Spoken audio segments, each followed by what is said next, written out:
Many people can still recall those later days of the old coal-fired locomotives. Many recall the excitement of an approaching locomotive with its billowing clouds of smoke chugging from the stack and the feel of the ground shake under your feet as the tons of metal and the steel pass along the hundreds of miles of track that connected key parts of our state.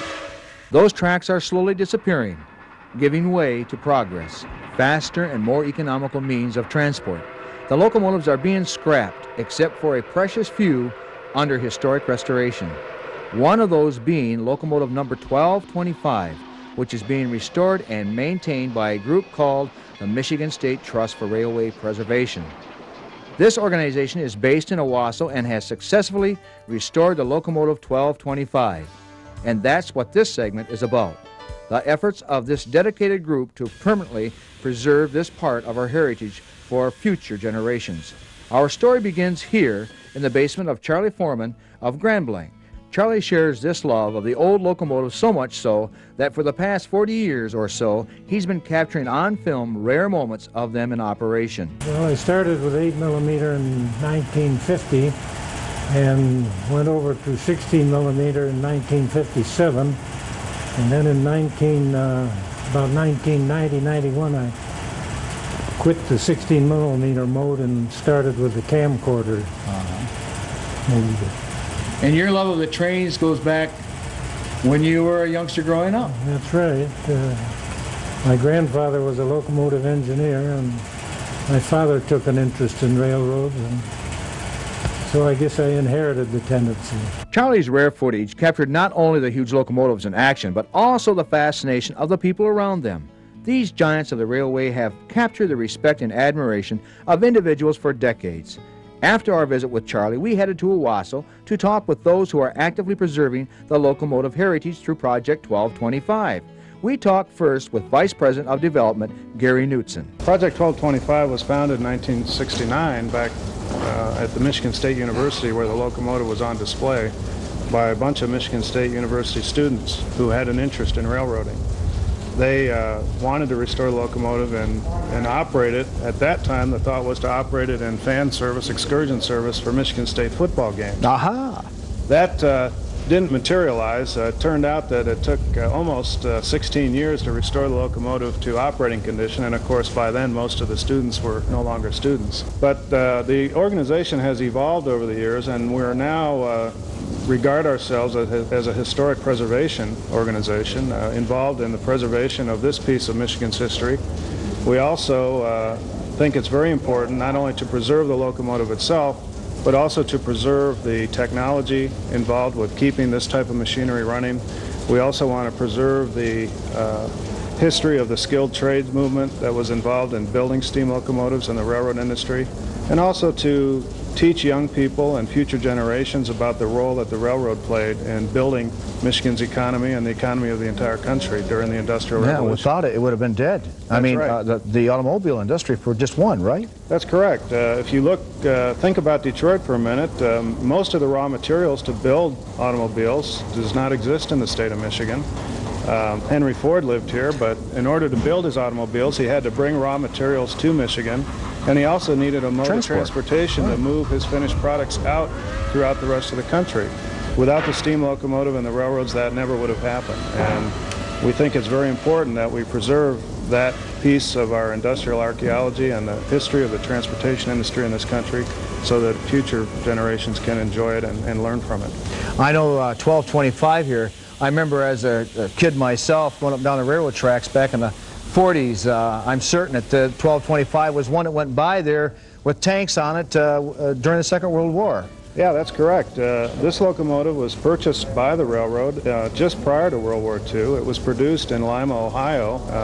Lima Locomotive Works, which is in Lima, Ohio, was one of the premier builders of steam locomotives in the United States. During World War II, it was kept extremely busy between Detroit and Chicago, and also between Saginaw and Toledo, hauling war materials. As you know, most of the automobile factories were converted to production of war goods, and this locomotive did its share to keep the war machine moving. The locomotive was retired by the railroad in 1951 when diesel locomotives became widespread and used throughout the state of Michigan. But I like to tell kids, when kids come and look at this locomotive, I like to tell them that this locomotive was the Boeing 727 of its day, because back before the days of interstate highways and the airplane, everything in this country moved by rail. Everything including raw materials and finished goods, and also all the passengers. Almost anybody that needed to go somewhere in this country went by rail up until just after World War II, I'd say. There's a lot of folks involved trying to preserve this rich history we have with the locomotive. That's very true. Most of our volunteers do not have railroad backgrounds. We have a few that have worked or do work for the railroads. But the vast majority of our volunteers come from all walks of life, anything from lawyers to accountants to people that work for the automobile industry. Anybody that has an interest in railroading and the history of railroading is a likely candidate to become a member here. Corporate Project President Arnie Frobaum has been with the Project 1225 since the early days of preservation back on the campus of Michigan State University. Here with the spirit of a handful of MSU students is where Project 1225 took root. It started out as a student club at Michigan State University back in 1970, and I've been working with it ever since. Hooked up with the project when I came to school at MSU and left town with it when it moved up here to Owosso in 1982.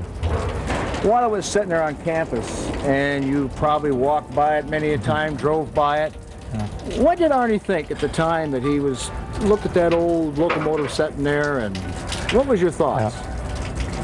Well, I thought it was a mighty nice thing to look at, sitting there in the middle of the MSU campus. And I hadn't been at MSU for too many weeks before I heard that a club had been formed to try to get the locomotive running again.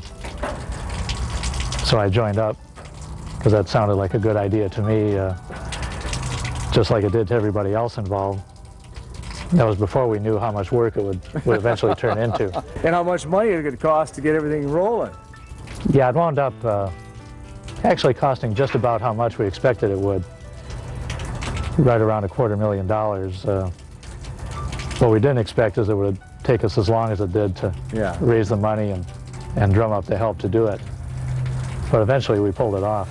Was there ever a time that you thought, after you got together and got this project started, that, oh boy, is this gonna work?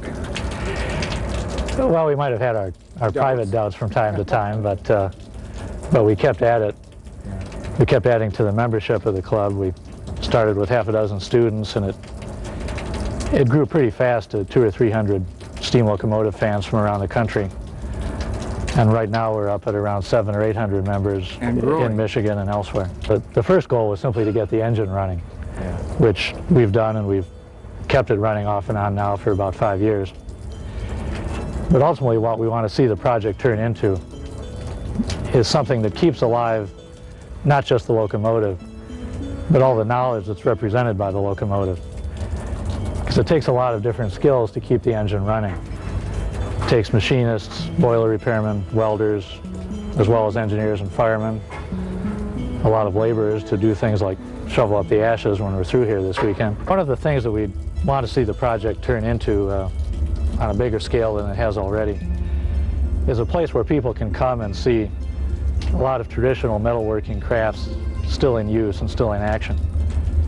As we get further away from the industrial era, people tend to forget that for a machine to come into existence, a lot of engineers have to sit down and think and draw, and a lot of machinists and foundrymen and fabricators have to get to work and get busy and make the thing come into existence. It's just not stamped out like an automobile is today. This was all hand-built, built by hand. Yes, the steam engine was really a custom-made item. They never made more than about a dozen or so at a time. And these days, a lot of the work that would have been done by hand in those days, by machinists and so on, is done by computer-controlled machines. Arnie, what is it, after all is said and done, what is it you'd like to pass on to the future generations that are coming along? Well, what you're doing right here is absolutely, I think, is great. And there's a lot of folks out there that when you see the old smoke rising from the old stack of this old 1225, it brings back a lot of pleasant memories to this guy. But what is it you'd like to pass on? Well, there's two things we like to use the locomotive to get across to people. The first is that working with old machines is a lot of fun, and we invite people down here to join us and help us do it. And the second thing is that there's a lot of things left to be learned from this old hardware. Well, on that note, Arnie, I'm sure there are a lot of folks out there that are going to want to know a lot more about Locomotive 1225 and what you're doing here, and all the folks that are members of this great organization. And we'd like to say simply, thanks for being part of Michigan Magazine, and we wish you all the best in the world. Well, thanks for coming down to Owosso and showing the 1225 to the people in Michigan. Okay. It'll be out on the road here in Owosso this weekend and in years to come at a lot of other different places around the state. Okay. Thanks again, Arnie.